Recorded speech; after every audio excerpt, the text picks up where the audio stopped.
Attention, si tu possèdes 2 passeports ou plus, ce que je vais te révéler dans les prochaines minutes pourrait littéralement te sauver lors de ton prochain voyage international.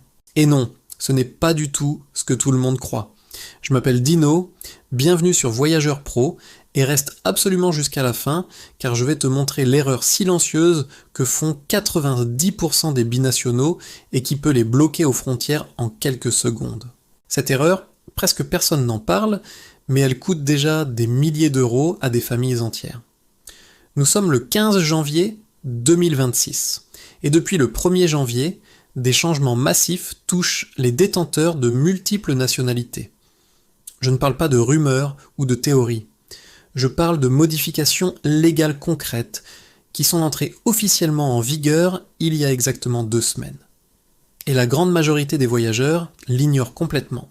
Pendant des années, posséder une double nationalité était considéré comme un avantage pur et simple. Liberté totale de circulation, accès facilité à différents marchés du travail, protection consulaire dans plusieurs pays. Mais en 2026, ce privilège s'accompagne de nouvelles responsabilités, de contrôles renforcés et de risques que 90% des voyageurs ne connaissent absolument pas. Et dans quelques minutes, je vais te révéler l'élément précis qui peut te bloquer à l'aéroport, même si tu voyages depuis des années sans jamais avoir rencontré le moindre problème. Commençons par le changement le plus critique, celui que presque tout le monde sous-estime dangereusement. Depuis le 1er janvier 2026, les exigences linguistiques pour obtenir la nationalité française ont radicalement changé.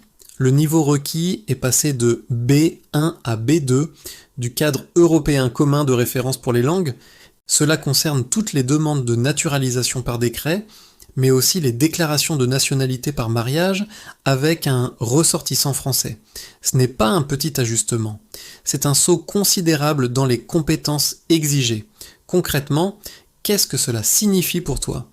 Si tu prévois de demander la nationalité française cette année, tu dois désormais prouver que tu maîtrises le français à un niveau avancé, tant à l'oral qu'à l'écrit. Les autorités acceptent uniquement des diplômes français officiels ou des attestations de réussite à des tests linguistiques certifiés au niveau international. Et attention, ces justificatifs doivent être récents et conformes aux nouvelles normes. Beaucoup de personnes qui avaient préparé leur dossier fin 2025 se retrouvent aujourd'hui avec des certificats qui ne sont plus acceptés. Mais ce n'est pas tout. Depuis le 1er janvier, un nouvel examen civique est devenu obligatoire. Oui, tu as bien entendu. Pour obtenir une première carte de séjour pluriannuelle, une carte de résident ou la naturalisation, tu dois maintenant passer un examen sur les valeurs et les principes de la République française. Le ministère de l'Intérieur a mis en ligne un site officiel dédié avec plus de 200 fiches thématiques et les listes de questions officielles. C'est massif. C'est une transformation complète du processus d'intégration. Et maintenant, parlons d'un sujet absolument crucial que presque personne ne comprend vraiment. Le système d'entrée et de sortie européen, appelé EES. Ce système a été lancé officiellement le 12 octobre 2025. Et depuis le 9 janvier 2026, il est opérationnel dans des dizaines d'aéroports et de ports supplémentaires à travers l'Europe. Et voici ce que tu dois absolument savoir. Le 10 avril 2026, dans exactement 3 mois, ce système sera entièrement déployé à toutes les frontières de l'espace Schengen. Qu'est-ce que cela change concrètement ? Le système EES remplace le tamponnage manuel des passeports par un enregistrement électronique biométrique. La première fois que tu passes par ce nouveau système, tu dois fournir une photo de ton visage et tes empreintes digitales. Ces données sont ensuite stockées pendant 3 ans. Et voici le point le plus important.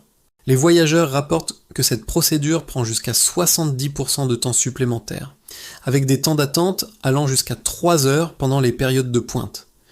Tu comprends maintenant pourquoi cela est absolument critique ? Si tu prévois de voyager en Europe dans les prochains mois, tu dois arriver à l'aéroport beaucoup plus tôt qu'avant. L'Association des compagnies aériennes britanniques recommande maintenant d'arriver au minimum 2 heures en avance pour les vols nationaux et 3 à 4 heures pour les vols internationaux. Ce n'est plus une suggestion, c'est devenu une nécessité absolue. Et voici où ça devient encore plus compliqué pour les binationaux. Le système ES suit automatiquement la durée de ton séjour dans l'espace Schengen. Il calcule précisément combien de jours il te reste sur les 90 jours autorisés dans une période de 180 jours. Si tu utilises différents passeports pour entrer et sortir, le système peut détecter des incohérences. Et devine quoi? Cela peut déclencher des questions supplémentaires aux frontières, des vérifications prolongées, voire des refus d'entrée. Beaucoup de citoyens, possédant plusieurs nationalités, pensent qu'ils peuvent simplement utiliser un passeport pour entrer dans un pays et un autre pour en sortir. Grosse erreur. Le système biométrique moderne détecte ces schémas. Tes empreintes digitales et ta photo faciale sont enregistrées, peu importe le passeport que tu présentes. Les agents aux frontières sont maintenant formés pour poser des questions spécifiques sur tes autres nationalités. Pas pour te créer des problèmes, mais parce que les priorités de sécurité internationale l'exigent. Parlons maintenant d'un changement qui va bouleverser complètement ton expérience de voyage en avion. Depuis le 12 novembre 2025, Ryanair, la plus grande compagnie aérienne low cost d'Europe, a complètement supprimé les cartes d'embarquement papier. Plus d'impression à domicile, plus de bornes à l'aéroport, plus de documents papier. Tous les passagers doivent maintenant utiliser l'application mobile Mi Ryanair pour obtenir leur carte d'embarquement numérique. Et voici ce qui est vraiment important. Michael O'Leary, le PDG de Ryanair, a déclaré que si tu perds ton téléphone ou si ta batterie est à plat après être enregistré en ligne, ils réimprimeront gratuitement ta carte d'embarquement à l'aéroport. Mais attention, c'est uniquement si tu t'es déjà enregistré en ligne avant d'arriver. Si tu arrives à l'aéroport sans être enregistré et sans carte d'embarquement numérique, tu risques de payer jusqu'à 55 € de frais selon le pays, 30 € en Espagne, 40 € en Autriche et davantage ailleurs. Cette mesure permet à Ryanair d'économiser environ 300 tonnes de papier par an. Mais elle crée aussi une nouvelle fracture numérique. Les associations de consommateurs estiment qu'entre 30 et 40% des voyageurs n'ont pas de smartphone ou ne sont pas à l'aise avec ces technologies. Pour ces personnes, voyager devient significativement plus compliqué. Et voici la réalité brutale. Ryanair n'est que la première. D'autres compagnies low cost comme Wizz Air et EasyJet envisagent déjà de suivre le même mouvement. Maintenant, parlons d'argent. Parce que les nouvelles technologies dans le transport aérien ne concernent pas seulement ton confort, elles touchent directement ton portefeuille.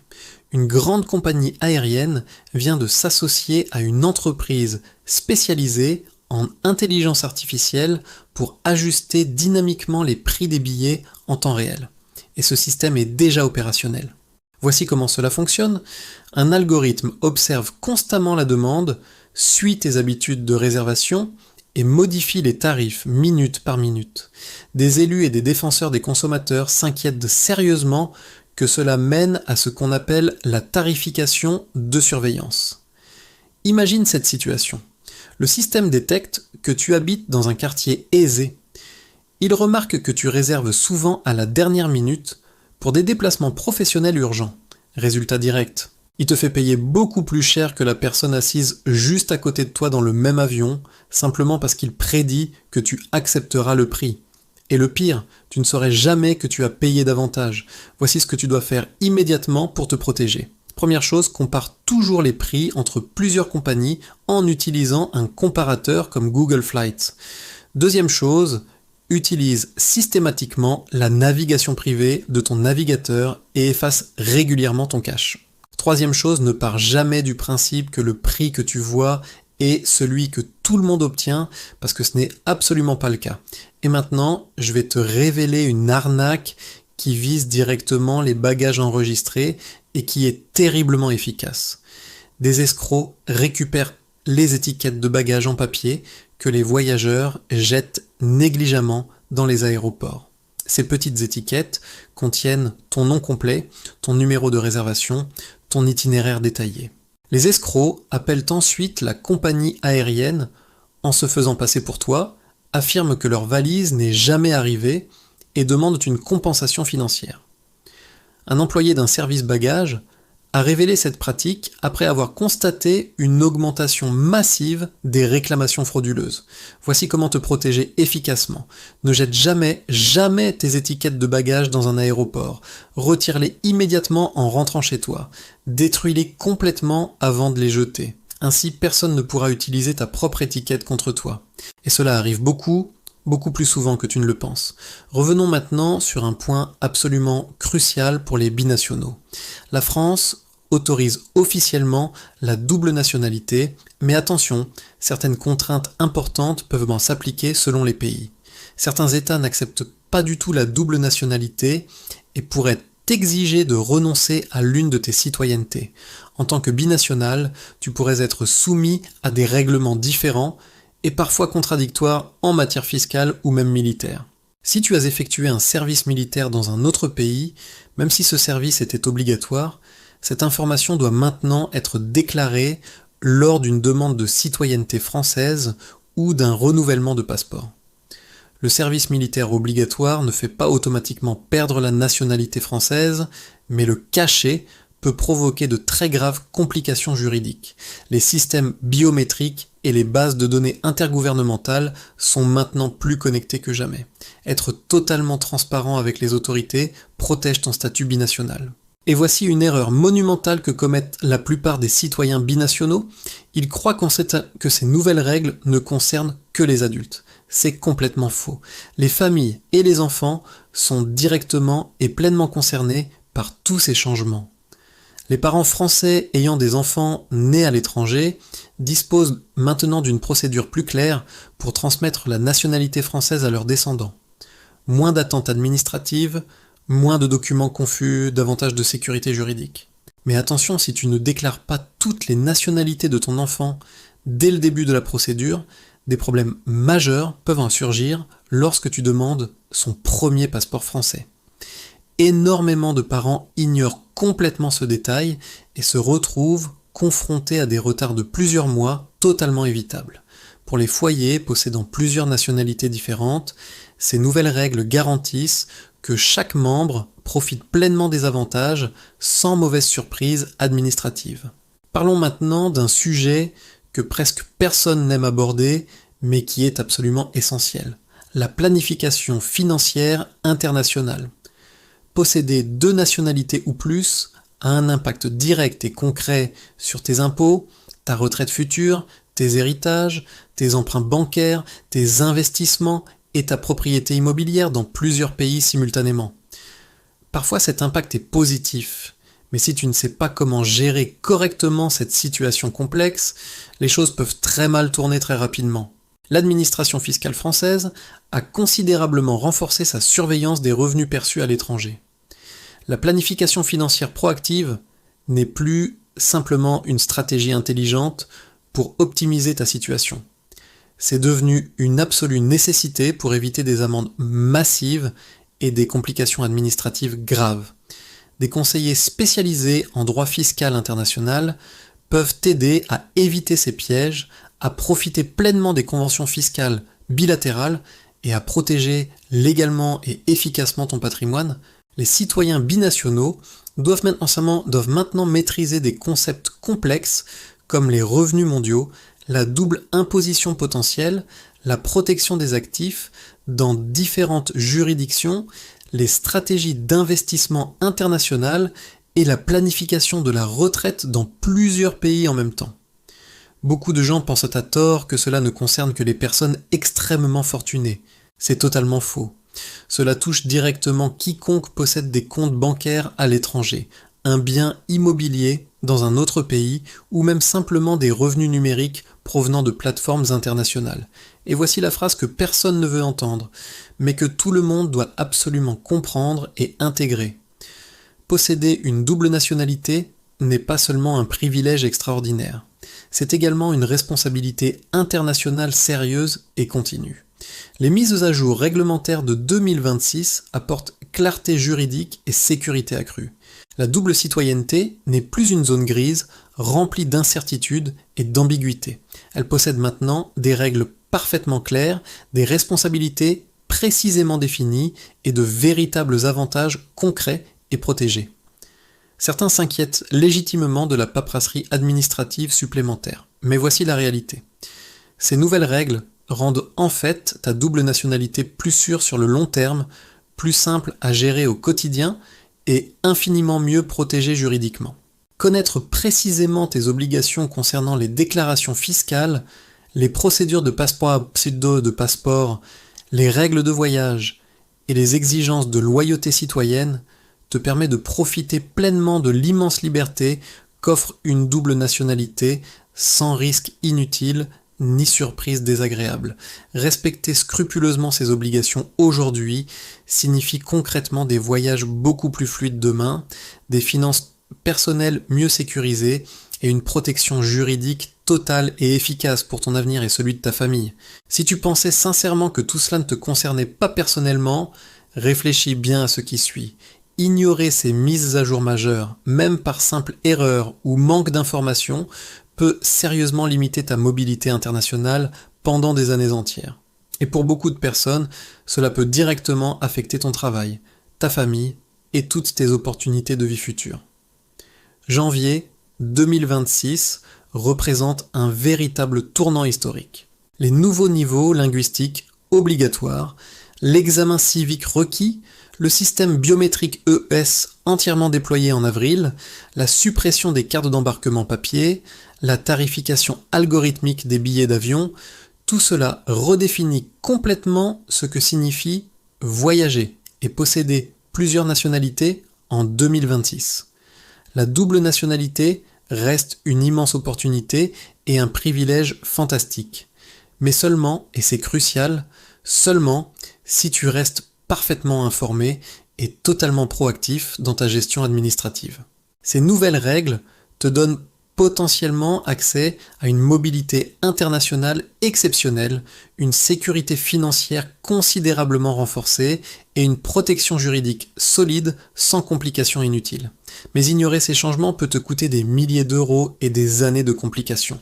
Alors voici exactement ce que tu dois faire maintenant, immédiatement. Première action, si tu prévois de demander la nationalité française, inscris-toi dès aujourd'hui à une formation de niveau B2 en français et commence à préparer l'examen civique obligatoire.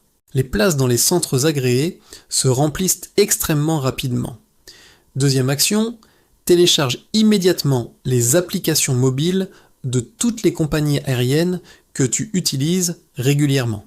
Assure-toi qu'elles fonctionnent correctement sur ton téléphone et que tu sais comment accéder à tes cartes d'embarquement hors connexion. Troisième action, si tu voyages en Europe avant le 10 avril 2026, prévois au minimum 3 heures supplémentaires pour ton premier passage par le système UE. Tu devras fournir tes données biométriques et cette procédure prend du temps, beaucoup de temps. Quatrième action, vérifie immédiatement que tous tes passeports sont valides et cohérents. Les systèmes informatiques détectent maintenant automatiquement les moindres incohérences entre tes différents documents d'identité. Cinquième action, si tu possèdes des comptes bancaires, des biens immobiliers ou des revenus à l'étranger, consulte dès maintenant un conseiller fiscal spécialisé en fiscalité internationale. Les règles de déclaration se sont considérablement durcies et les pénalités pour non-conformité sont devenues massives. Sixième action, ne jette jamais tes étiquettes de bagages dans un aéroport. Rapporte-les chez toi et détruis-les complètement avant de les jeter. Cette simple précaution peut te protéger contre une arnaque qui coûte des centaines d'euros à des milliers de voyageurs chaque année. Septième action, quand tu achètes des billets d'avion, utilise systématiquement la navigation privée, compare les prix sur plusieurs sites différents et ne réserve jamais immédiatement. Les algorithmes de tarification dynamique augmentent souvent les prix si tu sembles trop intéressé. Huitième action, arrive systématiquement à l'aéroport beaucoup plus tôt qu'avant. Les nouvelles procédures de contrôle prennent infiniment plus de temps. 2 heures minimum pour les vols nationaux, 4 heures pour les vols internationaux, ce n'est plus excessif, c'est devenu la norme nécessaire. Et voici ma dernière recommandation, la plus importante de toutes, abonne-toi immédiatement à Voyageur Pro et active les notifications. Je suis le seul à te donner ces informations critiques en français, de manière claire, précise et actionnable. Chaque semaine, je te tiens informé des derniers changements qui affectent directement tes voyages et ta double nationalité. Parce que dans le monde du voyage international en 2025, l'information n'est pas seulement du pouvoir. L'information te fait économiser des milliers d'euros et te protège contre des complications administratives qui peuvent durer des années. Les règles ont changé, le jeu a changé. Mais avec les bonnes informations et les bonnes actions, tu peux non seulement t'adapter, tu peux prospérer. La double nationalité reste l'un des plus grands privilèges du monde moderne. Mais ce privilège exige maintenant vigilance, préparation et action constante. Ne sois pas parmi les 90% qui découvrent ces changements à l'aéroport quand il est déjà trop tard. Sois parmi les 10% qui savent, qui se préparent et qui voyagent en toute sérénité. Je suis Dino, c'était Voyageur Pro, et je te dis à très bientôt pour de nouvelles informations essentielles qui vont transformer ta manière de voyager dans ce nouveau monde de 2026. N'oublie pas, abonne-toi maintenant, active les notifications et partage cette vidéo avec tous ceux qui possèdent une double nationalité. Parce que ces informations peuvent littéralement leur sauver leur prochain voyage. À très bientôt.